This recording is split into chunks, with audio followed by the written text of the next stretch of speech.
forward, but he's held up midway inside the City half, and in the end they go all the way back to their captain, former Liverpool and Sunderland centre-half Coates. But the Blues have won the ball back with Mahrez, but only momentarily, and it's guided back by Palhinha to Antonio Adan, their Spanish goalkeeper. Rodri's clearing header is picked up though by Palhinha, and it's now in the possession of Sarabia. We barely mentioned him, the man on loan from Paris Saint-Germain. That's a good ball into the area, but it goes all the way through to Ederson. There was a thumbs up from Sarabia because it was a well-intended pass. He's made some good runs, Sarabia, so far. It just hasn't felt him. Luckily for City, you don't want him anywhere near your goal, but the runs are there. Just don't, really any quality in the final third, but it just tells you there, ball retention, possession. Early on in this game, you felt like Sporting would have controlled the ball better than they have done. It really is a terrific opening 22 minutes. Oh, that's just as I say it, that's a really poor ball, and all of a sudden, out of nothing, Sporting Lisbon to the edge of the penalty area. Great tackle from Laporte. Just a bit short on the pass. I think it was Rodri who was just casually playing it back towards either Ruben Diaz or Laporte. It was short. Pedro Gonçalves was onto it, and but before he could get a shot away, Laporte stepped in. And I suppose in some ways it might have just been one of those moments when, because City are in such control, you maybe don't take as much care as you would do normally, thinking things are going so well. And I think it was Rodri who played it too short, and Sporting Lisbon was suddenly in, but it came to nothing. Sporting Lisbon have now got a free kick just the other side of the centre circle.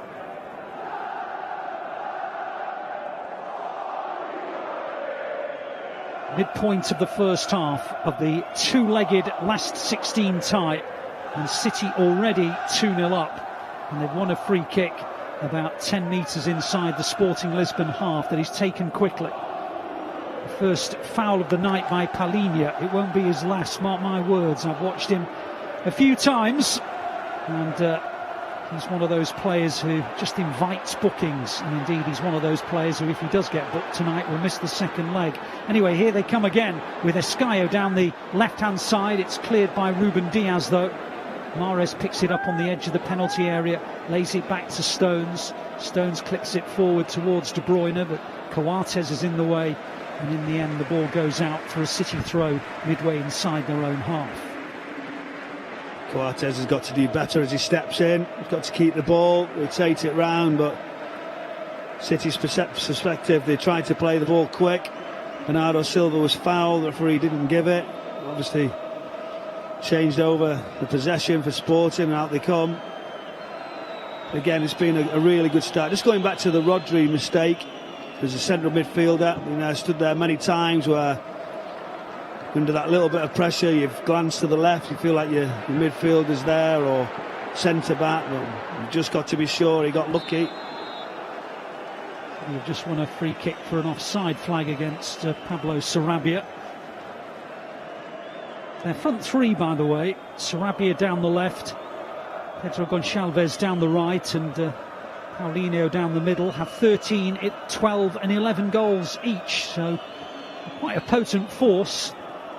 36 goals between them. Indeed, do you have to put something like that down to the league as well, though? Do we have to be? Do we think, well, we have something to be frightened of? Yes, respect, but is it slightly different? Do you have that viewpoint, Ali? Possibly. The only thing I'll say is, and this is a stat more than an argument, but 9 of those goals have come in the Champions League, so they have scored, although I have to admit most of them were against a team who came bottom in their group in Besiktas. So, maybe again you're right. Maybe you're right, Michael. Maybe you judge it on how you see them against real top-level opposition. And of course, they were thumped home and away by Ajax, who topped the group. The big win for them was against Borussia Dortmund, and it was because they beat them 3-1 and only lost 1-0 in the other game that they progressed to this last 16. But yeah, it's a fair point, Michael. I mean, I do watch the Portuguese league on a regular basis and commentate on it too. And the top three, Benfica, Sporting Lisbon and Porto are actually genuinely streets ahead of the rest, and the rest kind of battle it out for the remaining places. And you're probably right, you probably make a fair point.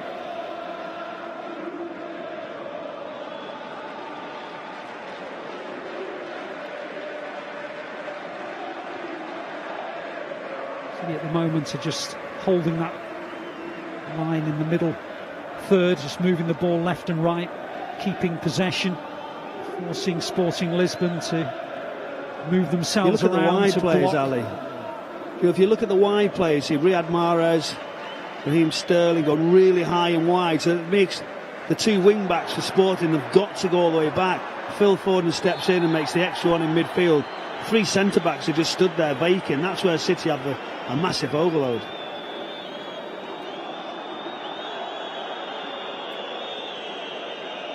Little things, these little details, what make City the side they are.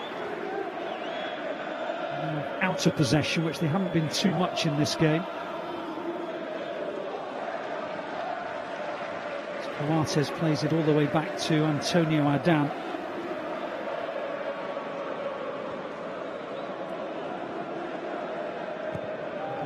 Clips it forward, looking towards the halfway line, where Paulinho is looking for a rare touch. He's been fouled by Laporte. Laporte is furious. Referee tells him to calm down.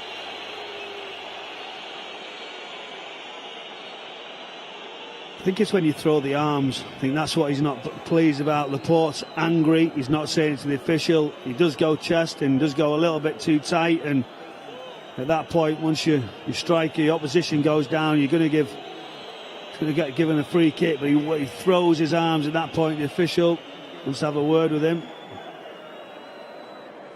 Paulinho's not a big unit. He's very stocky, chunky player, good at holding up the ball and backing into defenders. And, rather drew Laporte in there. And he'll win free kicks because he will do that. He will back into you as a centre half and buy some free kicks off the referee. He's, if you like, the battering ram that allows Sarabia and Pedro Gonçalves to feed off him. He waits for the contact though, Ali. So he waits. He does, and yeah. Laporte comes tight. Yeah. And at that point, he's got to know when to come, when not to come. That's just the centre back's easy when you're watching from a distance and you've got a second to decide whether you go tight or not. But that's probably one thing I would say Laporte still could improve his game. That little bit of timing, knowing when to have the fight or when to not bother and just sit off slightly.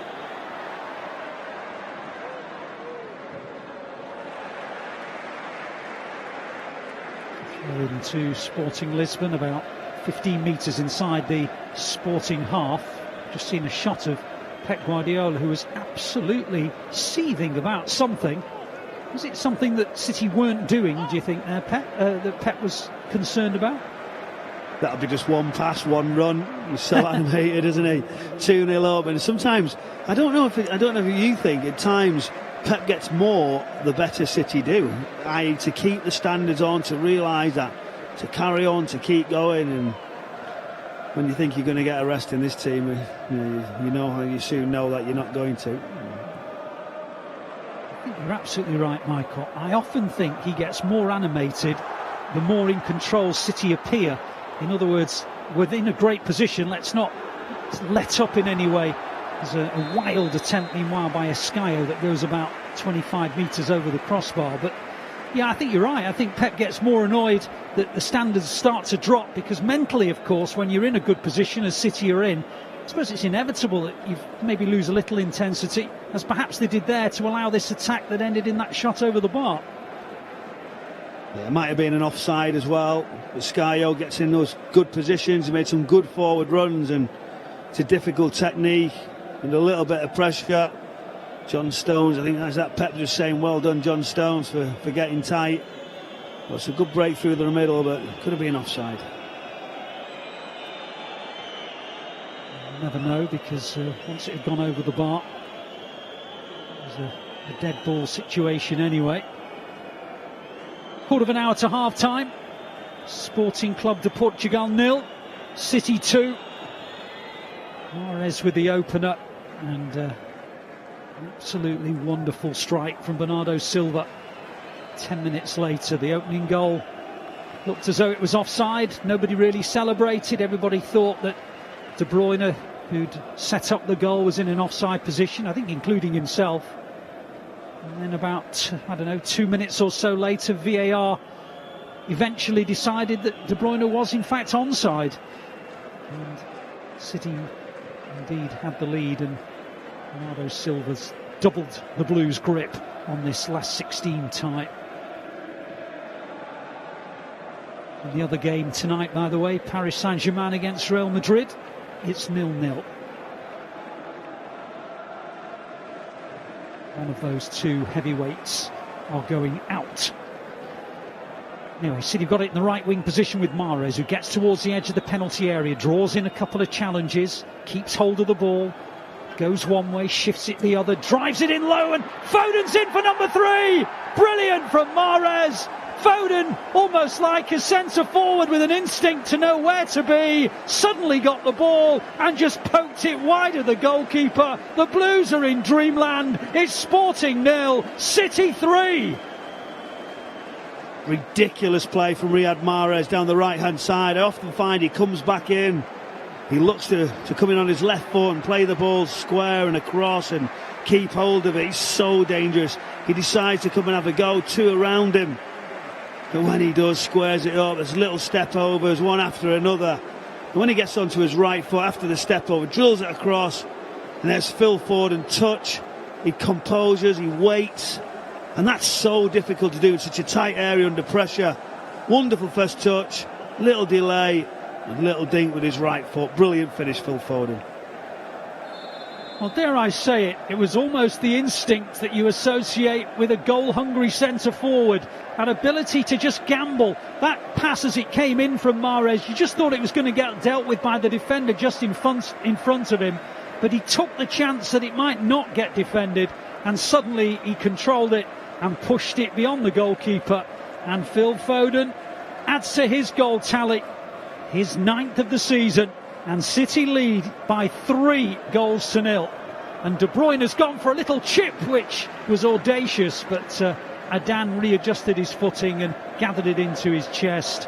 And the City fans, high over to the right-hand side above the goal that City have hit the net 3 times already, are absolutely delighted that they've made the trip to the Portuguese capital.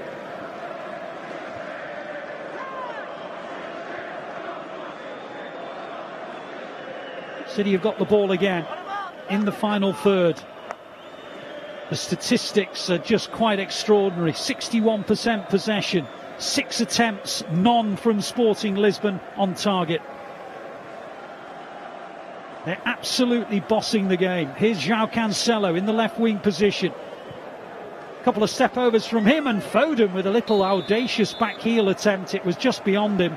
Ended in the possession of Adan, who was furious with the assistant that the flag didn't go up for offside. I think had it been touched by Foden, it probably would have done. Yeah, I think he saved straight away. Good runs, there's 3 in the box. Cancelo getting advanced, but good sign now. City see that the opportunity's there to really punish them, and they want to keep pressing now, and I'm sure that's what Pep Guardiola say. Let's carry on while they're on the back foot. Can we get even more? It's been a great start, hasn't it, from City? Great run. Just going back to that first touch of Phil Foden. Magnificent in such a tight area. But look at the pressing. Yeah, City winning it back time and time again. Sporting Lisbon, I don't think they know what's hit them. A navy blue whirlwind, that's what's hit them. City lead by 3-0. We're just in the 35th minute of a 2-legged tie. Mahrez, Bernardo Silva and Foden. And the Blues in complete control of the contest. To be fair, they've been in control since the start. They've settled so beautifully to the task. And Sporting Lisbon have barely threatened. Looked like a late challenge to me. It was. Pedro Gonçalves with a mistimed ball and leaves Phil Foden nursing a blow. See Pep finally sitting down, having a little relax. Not for long though. He'll be up, he'll be demanding from the players, but yeah, Phil Foden just gets caught late. Just that little flick round the corner. It's a naughty one in the back of the Achilles. Referee's got to stop those. What's impressed you most about this performance so far, Michael? I think it's again the intent, the desire, willing to take the ball.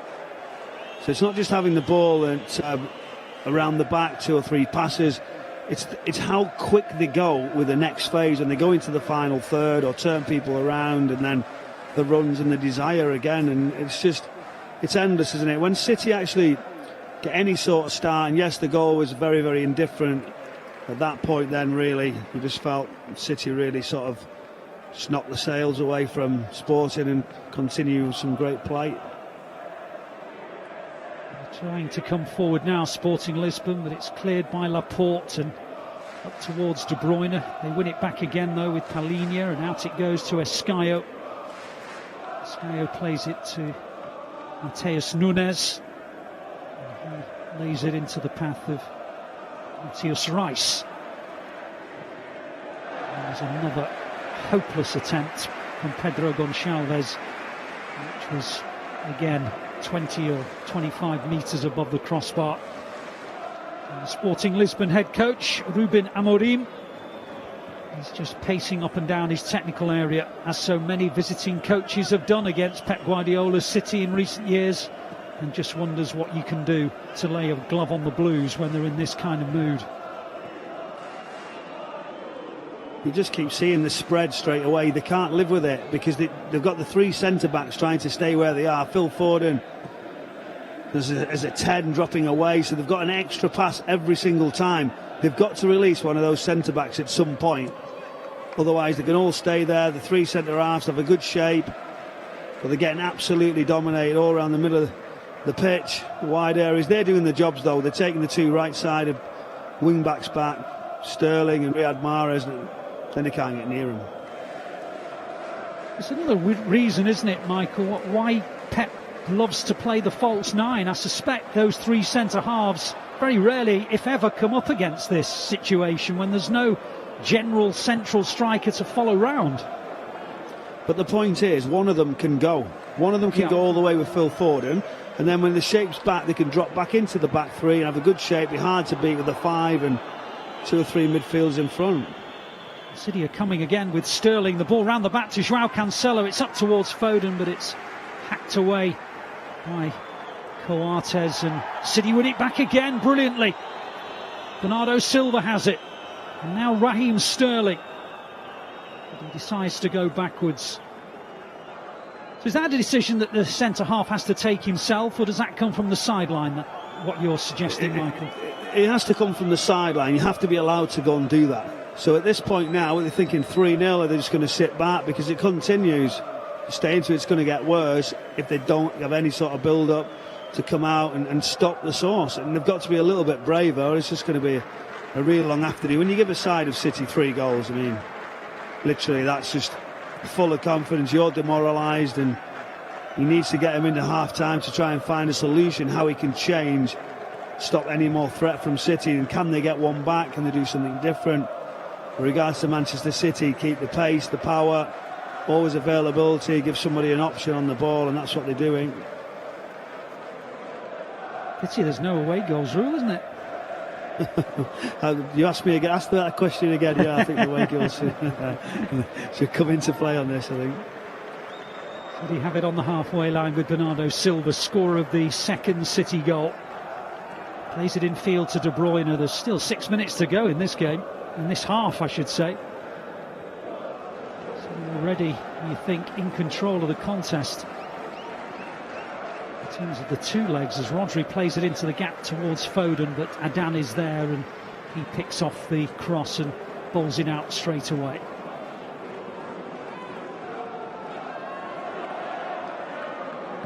Sporting Lisbon is trying to move the ball forward out to Pedro Porro. He plays it into the gap, but no one's going to get to that wearing green and white, and Ederson just comes 25 metres from his goal and starts City off again. There's a little gap that appears once more. Bernardo Silva out to Joao Cancelo. Infield it goes to Rodri. There's a nonchalance. There's a degree of authority about the Blues here. To be fair, it's psychologically though, Ali, look, psychologically they're beating because they can't come out, they can't go any further to press. At that point, they give City too much room to dominate it. They've got to get some sort of press on, or either all be back or they're disjointed. There's a couple pressing, there's a couple sat in, and they're miles off it. He won another free kick. And, if he has a step counter on his wrist, Ruben Amorim will have done his 10,000 in the first 41 minutes from the amount he's been pacing up and down his technical area. He's got to come up with something different during the 15-minute interval to what he's been preparing with his team all week.